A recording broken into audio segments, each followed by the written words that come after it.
If you come to this whiskey business in your early 20s, and with everything you know about making whiskey, you make the very best batch of whiskey you know how to make.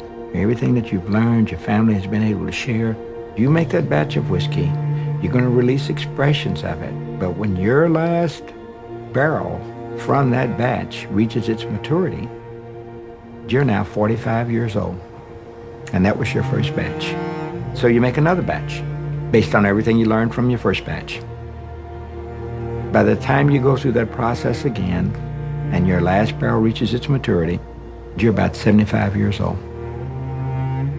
In this industry, what most people don't realize, it is very, very rare that an old whiskey guy like us ever gets to taste their third batch to its final maturity. That's the legacy you leave for the next generation. You get to think about that, and you're thinking, I'm tasting what they didn't get a chance to taste.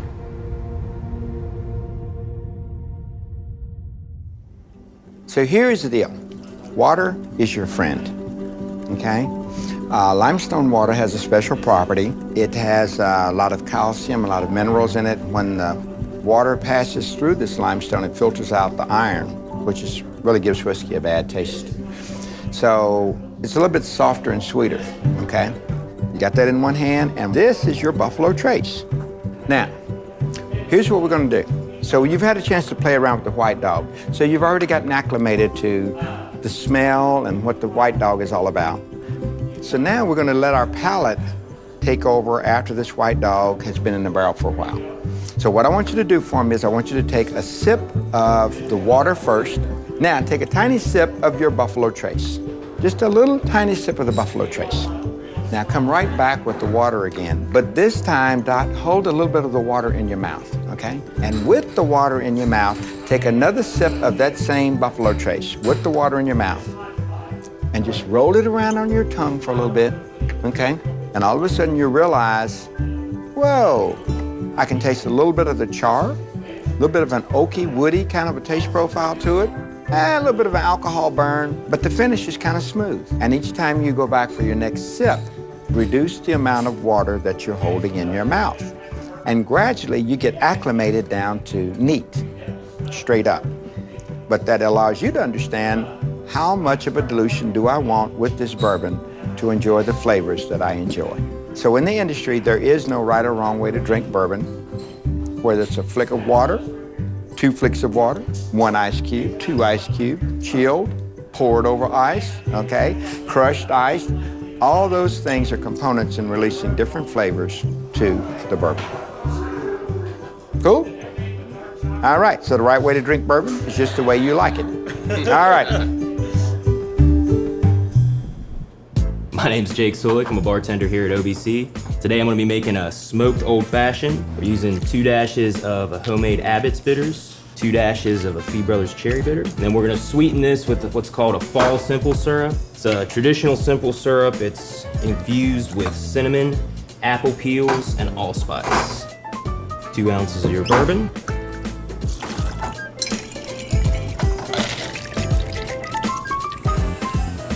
This is a mix of wood chips and barrel char. And we've got a smoked old fashioned.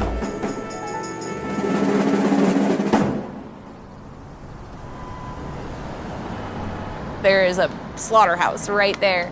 And when the wind catches it just right, it's like a cloud of death coming over you. Oh, and at night you drive by, you can hear him squealing. Yeah, it's like. I'd like to introduce you to Jackie Zykan, Master Bourbon Specialist for Old Forester, which is a fancy way of saying she gets paid to enjoy bourbon. She's agreed to take us out and show us some of the sights and sounds of Louisville, Kentucky. Our first stop, a little haunt known as Old Town Liquors. Hey, what's up? How are you? Good, how are you? See you. Do you have something new? I do. We've got this Maker's Barrel Pick. So we tried to blend some staves where we got a whiskey that was kind of like an old style whiskey, real caramelly, chocolatey. It's like if you only ate the outside layers of a Milky Way. I'm sorry. Always a sniff first. It's not like wine. You're not like all up in it. You're mouth open, in through your nose and your mouth. Set this on your top lip. Give yourself a little tasting glass mustache, like, and you breathe it in, and then you get everything except the burn. If you do it straight on, you're gonna fry your nose out and you're not gonna smell anything. And then you taste, and then you taste again, because the first taste, no matter how good the whiskey, always tastes like gasoline. It always does, it's always intense. Hey, Jim. Let's see. Stashed back here is E.H. Taylor's Seasoned Wood. I'm gonna invent the disposable Glencairn tasting glass. Are you? I am. Don't. Yes, sir. Man, this is gonna be a really weird one. Hay. I'll give you that. Is there a weird hay going on? Hay. It sounded so bad. Thank you. Bet. Take care. But we're at Butchertown Grocery in a little neighborhood called Butchertown. It's just outside of downtown Louisville. We're gonna stop in and say hi to my friend Kyle. He's a bartender here. He's one of the best in the city. Kyle Higgins, how are you? Good to see you. Cocktails? Of course. Yes. Like to see the cocktail list? Yes. Well, bourbon is, rich. There's a lot of depth that goes into bourbon cocktails, and there are so many different ways that you can play off that. Yeah, there's a whole different complexity because you're starting with something that already has a diverse flavor going on, and you're playing that up. You're trying to accentuate. You're trying to wear a green tie with a pink shirt because it makes the shirt look pinker. You're not trying to put on a pink shirt on top of a pink shirt kind of thing. You're not trying to cover it up. You're saying, okay, well, bourbon's got vanilla. What goes with vanilla? You're pairing off of flavors that are already in the glass. It's perfect. This is my joyful tear spritz garnish. We ended the night at a place called Meta, and they're famous for Jell-O shots, but not just any Jell-O shots. So originally, the idea for doing fancy Jell-O shots actually came just as a pure idea. At the same time, I'm trying to get my hands on Pappy, so I was getting really angry, and I was like, I'm tired of people coming in here and asking for it. If I get this stuff, I'm making Jell-O shots. And then we got it, and I was like, well, I said I would, so I did. You gotta take your... Yeah, you gotta do the whole pinkies out. You ready for this? Yeah, I think so. Here's how you do it. Tastes great though, right? Oh my God, it's so good. Dude. I just don't think that bourbon is about sitting around like you're drinking really crazy, overaged stuff that people sit in a boardroom and talk about. Bourbon really tops out at its best at around 12 years old. Bourbon has always been about fellowship, and I feel like not only when you age it do you degrade the spirit in terms of quality, but I think that you degrade the fellowship because you lose that opportunity to share it with people. Bourbon is about being with people that you care about and having fun, and it's a little bit about love. That's what bourbon is to me.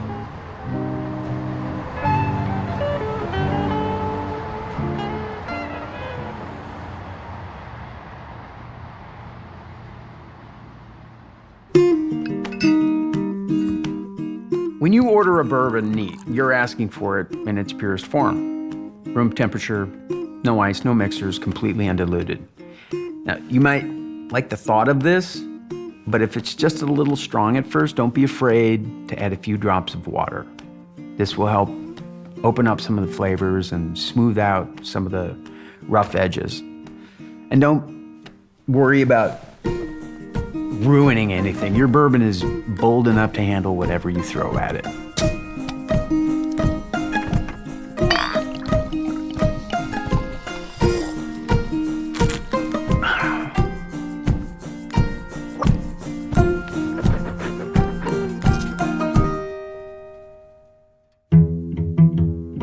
So we've already heard about the Bottle and Bond Act of 1897, and for the next 20 years, bourbon thrived in America.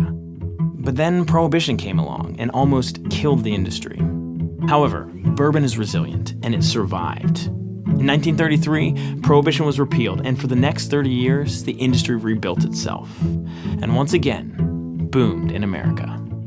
So let's fast forward. It's 1964, and this is an enormous year for bourbon.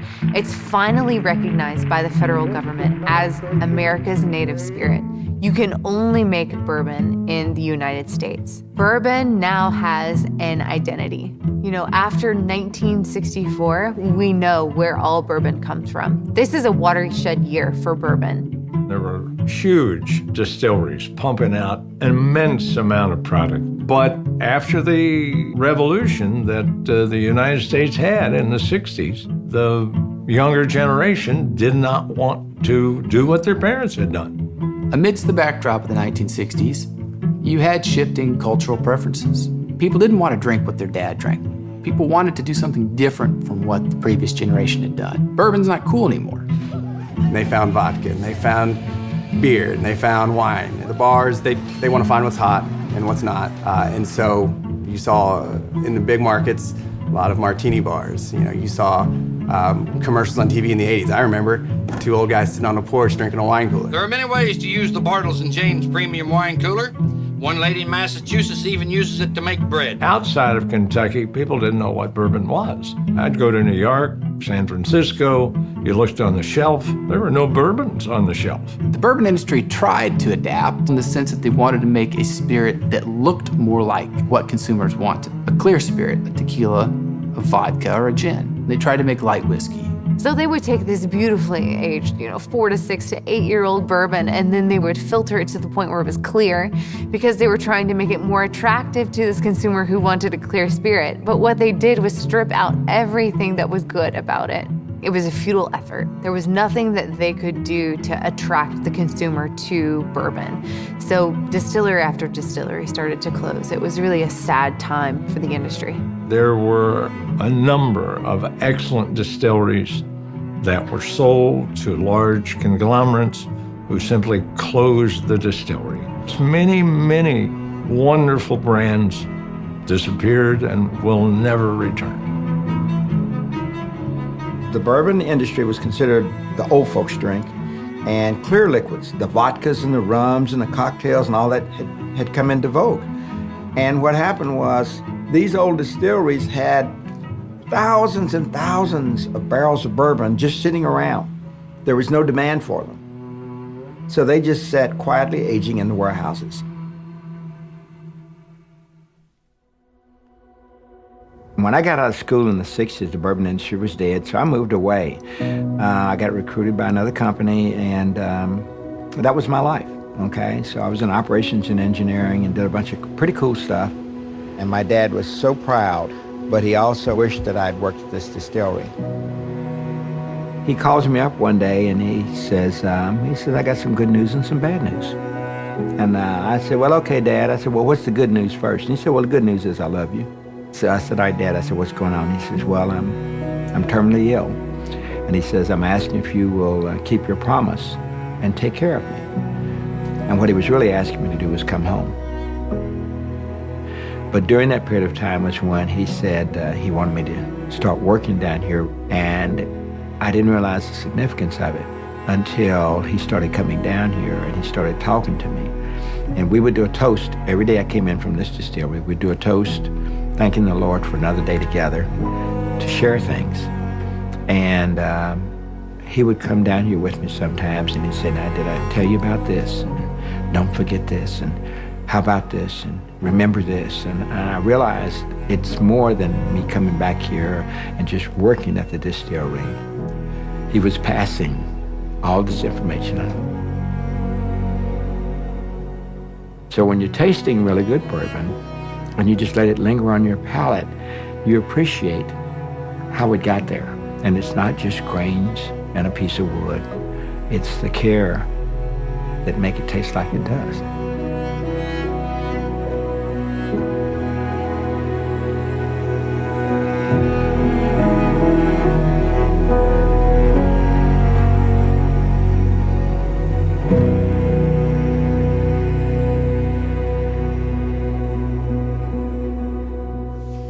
There are 286 barrels on the truck.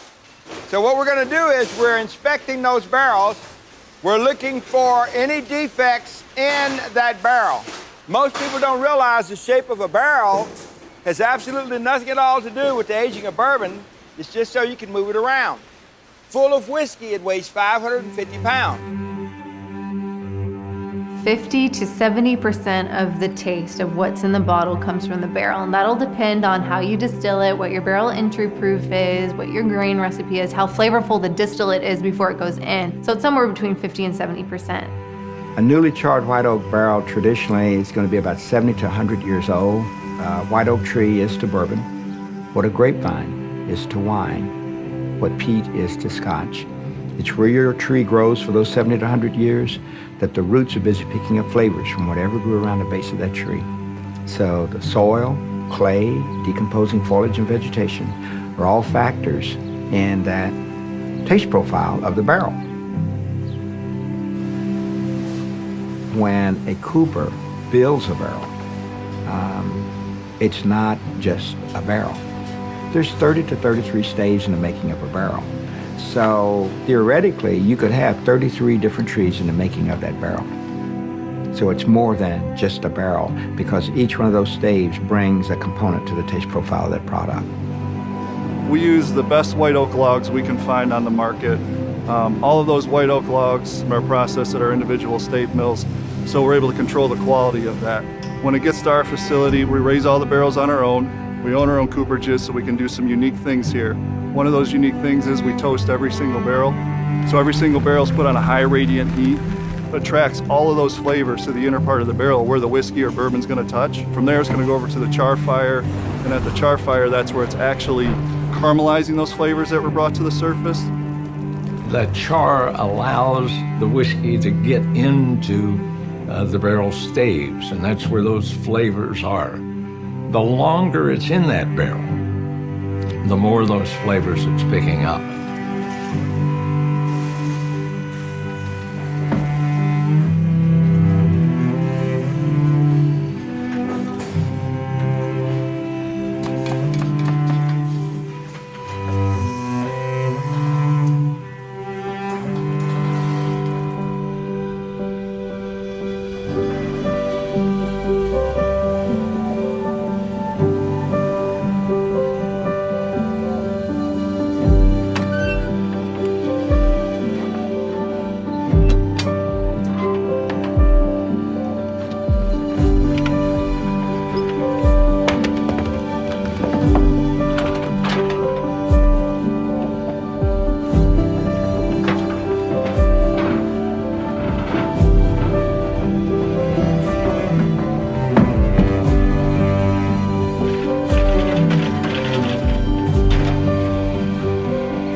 I believe the maturation is really the magical part. It's the one part that you can't honestly control.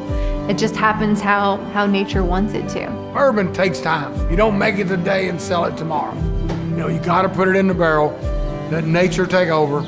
Hot summers, cold winters. You need both. Hot summers, the whiskey expands, goes into the wood.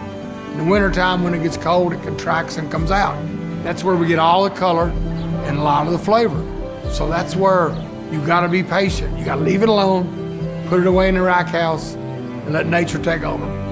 You can hold a 18, 16-year-old Scotch up against a 10-year-old bourbon any day of the week because of some of the climate effects that we have here. Folks are familiar with scotches that may be 30, 40 years old, but there's a huge difference in aging in Kentucky versus aging in Scotland. If any of you all have ever been to Scotland, you will have noticed that the weather is uniformly dreadful, which uniform is what I want to emphasize. Scotland sits in the middle of the North Sea, washed by the Gulf Stream. Weather doesn't move around a lot. Here, the jet stream swings over and above Kentucky, so we get extreme weather conditions. Those weather conditions allow the shrinkage and expansion of the liquid and the barrel, which marries the barrel to the liquid and ages the whiskey, so it's an ideal environment. These old warehouses are like golf clubs or tennis rackets. They have sweet spots. And when the settlers first built old warehouses like this, they understood the rotation of the earth. They understood basically temperature variations and the effects that would have on whiskey, the effects of sunlight on the barrels, things like that. And so when they built these things, they knew exactly what they were doing. So when you go into these warehouses and you start pulling samples from the different barrels in different areas, you will stumble upon barrels that produce exceptionally smooth, sweet flavors. This is bourbon before it becomes bourbon. This is the White Dog before it is aged in barrels, and that is bourbon. After the aging, that's what you get. It's picked up the influence of those caramelized sugars, and it's picked up all those beautiful brown colors from the barrel, all those flavors that we associate with bourbon. You can't control the seasons, you can't control how long the summer is or how hot it gets outside. The nature, the composition of the wood, from tree to tree, it's not gonna be the same. From season to season, it's not gonna be the same. So each individual barrel is gonna have an individual character, and I think that's pretty magical.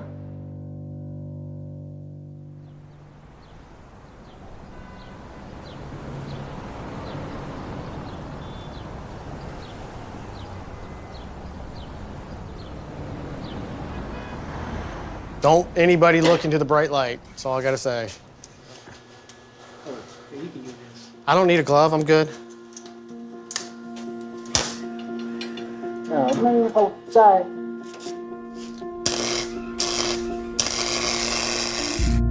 This is Jason Cohn, and this is his father-in-law, Jerry. Jason's a furniture maker, and his medium is used bourbon barrels. White oak is one of the hardest woods out there. Every piece of the barrel, I think there's anywhere from 34 to 7 pieces in a barrel, are all gonna be a different size. Even though it might look the same, you put 2 pieces next to each other and they're gonna have a different curve, they're gonna have a different width. So trying to make things with that is extremely challenging. Nothing's ever the same, but it also makes it extremely exciting. This is a mannequin for a liquor company made out of barrel staves and metal.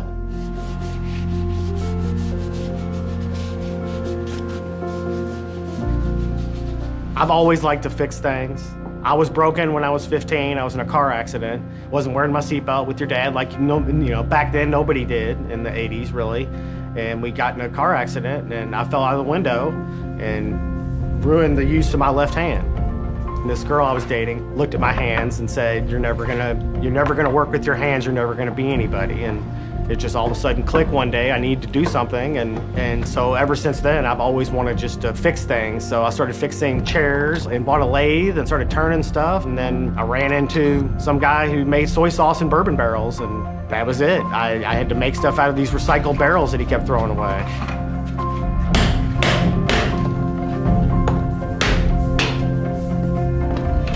There's a nice line here, another line here, here. That's the actual penetration of the bourbon into the wood. I mean, that's half the way in to a 1 1/8" stave. So it really is taking what's in the wood out into the bourbon.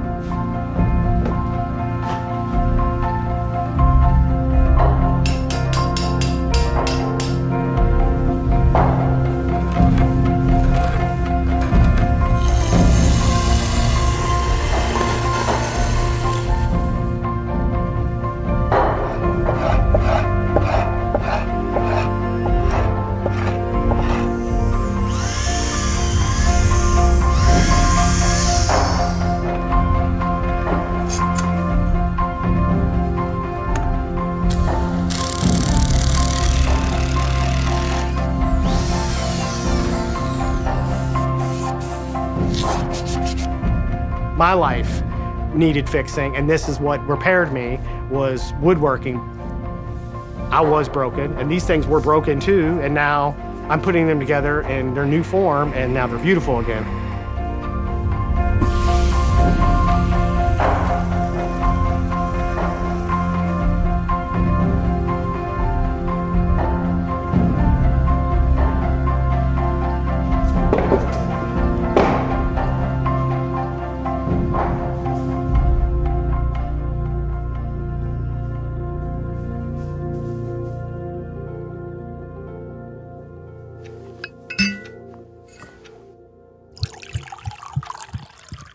While bourbon is aging in a barrel, moving in and out of the staves during the different seasons, distillers lose 3% of their whiskey to evaporation each year. This loss of volume is known as the angel share. So think about it. After 10 years in the barrel, the angels will have taken about 30% of your bourbon. Good for them.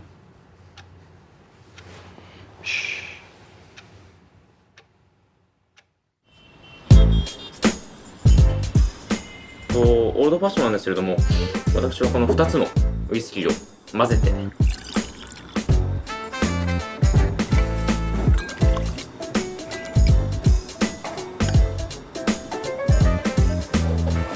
で、まず初めに角砂糖、暗号シラビターズをちょっと多めに私は入れます。でそこに少量のソーダを入れて、もう角砂糖を溶かしてまいります。でそこに氷を入れていきます。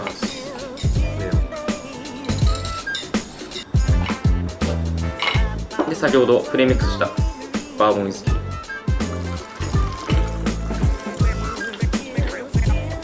で軽く混ぜていきます。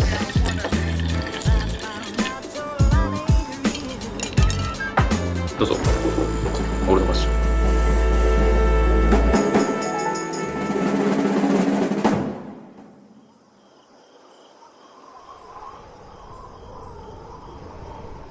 In the mid-1980s, bourbon was at its lowest. Nobody wants bourbon. There was a group of guys in the bourbon industry, and they were looking for a way to revive bourbon. And it all started with a guy named Elmer T. Lee. Elmer T. Lee was the master distiller at Ancient Age. My grandfather was here for 52 years. He and Colonel Blanton met on the riverbank behind this distillery as kids. Colonel Blanton started to work at this distillery at the age of 16. And by the time he was 35, he was the president of this distillery. During that period of time, my grandfather and Colonel Blanton had remained friends. And when Colonel Blanton started to run the distillery, he invited my grandfather to come in and work the warehouses. Because of his working in these old warehouses, Granddad discovered there were certain areas of these warehouses that had aging characteristics that produced exceptionally sweet, smooth-tasting barrels of bourbon. The honey barrel. Colonel Blanton would use those barrels of bourbon to sway political favors with the government. So Granddad was here for like 52 years with Colonel Blanton. Along comes my dad. My dad and Elmer were in the military at the same time. They became friends, and Elmer was looking for something to jumpstart the industry. Dad had learned from my grandfather where these old honey barrels were in the warehouses, and Elmer had Dad go in and pull some of those barrels. That became the taste profile of Blanton's as we know it today. Up until this point, all bourbon was batched together. So you were seeing 100, 200 barrels mingled together to create a consistent profile. Elmer T. Lee had this idea of taking a single barrel, a honey barrel, something that was very special, had a unique profile, and showcasing just that, bottling it one at a time. In 1984, he comes out with a product that's more expensive than any other bourbon on the market, Blanton's Single Barrel Bourbon. And that's really the shot that's heard around the world. Jim Beam decided, we need to do something. But Booker didn't like single barrel because it was inconsistent. If you're doing a true single barrel, it's going to be inconsistent because it's hard to get two barrels that taste exactly alike. The way you get consistency is by mixing the barrels. So he came up with this idea of small batch. If you make it an exclusive product, such as a small batch, or a single barrel, you're creating a category that's not ordinary. You create something that will be sought after. We've got Elmer T. Lee and Booker Noe working on their single barrel and small batch products. And then we see Bill Samuels of Maker's Mark and Jimmy Russell of Wild Turkey that were getting out and spreading the word. They were going to bars. They were going into, the retail shops and the restaurants and talking to people.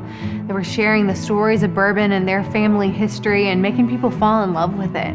It was a slow process, but eventually other distilleries decided they'd do a small batch or a single barrel or a special bottling, and the product just started its rise. So we started getting aficionados and old bourbon drinkers returning, all about flavor. But then we see that leap from the old guard and to the new consumer, and that it happens with the bartenders. People started, playing around with how they make an old fashioned. They weren't just pulling out the old bartender's Bible and making that exact recipe. They were mixing it up a little bit, and I think it was very well received. And so when you start playing with some of these classic cocktail recipes, kind of opens the door to do different things. When I started bartending, clear spirits, dominated the back bar. Vodkas, gins, more vodkas, and a couple more vodkas. That has changed a lot over the years. Kentucky Straight Bourbon Whiskey is where it's at. It's where the excitement is. Authentic is cool, once again. And that's come back around. We want to know where her product came from. And anything around a product's specificity does add a gravitas towards a spirit like bourbon whiskey. I hope it's continue to grow. If it doesn't, we're going to have a lot of bourbon on hand 8 to 10 to 12 years now, because we're making a lot of bourbon. It's 4 million people in Kentucky, and we got the bourbon distillery people has got over 6 million bourbon barrels stored right now. So we got a barrel and a half for everybody that lives in Kentucky stored right now.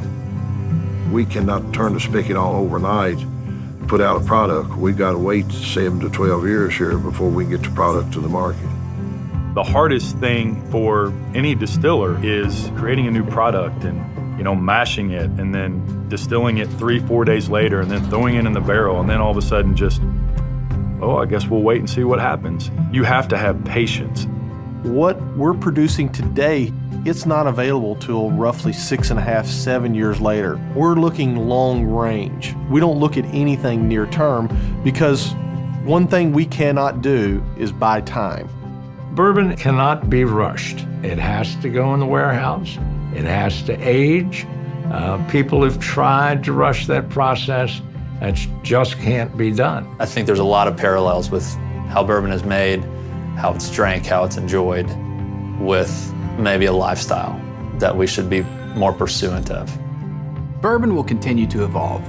Just like bourbon ages in the barrel, it's going to continue to improve and refine over time. Bourbon is eternal. Bourbon will always be in the state of Kentucky, but what bourbon looks like tomorrow will be different than what it looks like today. It's up to us to embrace that. I'm currently putting my first batch of bourbon into these barrels, and to know that we trust the cooper that put them together, I trust the farmer that supplied our grain, I have to trust that what we've done in the distillery is enough to pull all of that together and create something beautiful at the end of the time that it takes to mature. So to think about all that it's gone through and all that we go through, there's some correlations there. The sunny days and the snowy days, they all add up to be something that hopefully at the end of the road, it's really beautiful.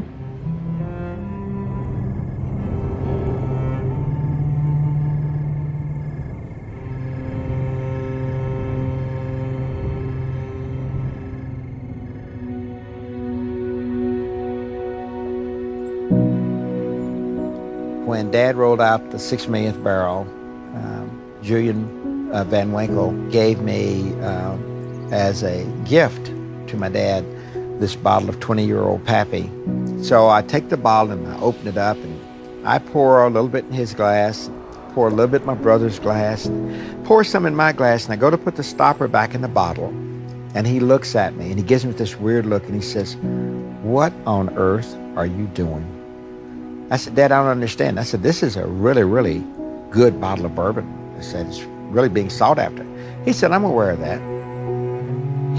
I said, "So what I'm thinking is I'm just saving it so that we can do some more toast later on." He says, "Never, ever do that with friends and family. There will always be more old barrels of bourbon being made." He says, "Look at me and look at your brother." He says, "We're the fragile part of this whole thing."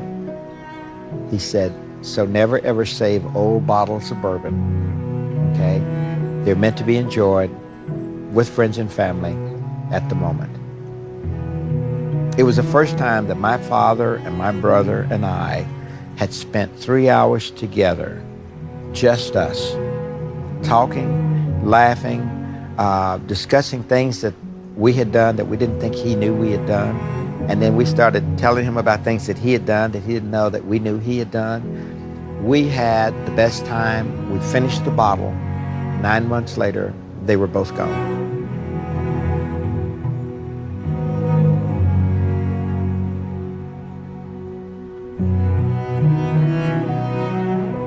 It's not about the whiskey. It's about the lives you touch and the people you meet. And the whiskey's a byproduct of a good relationship.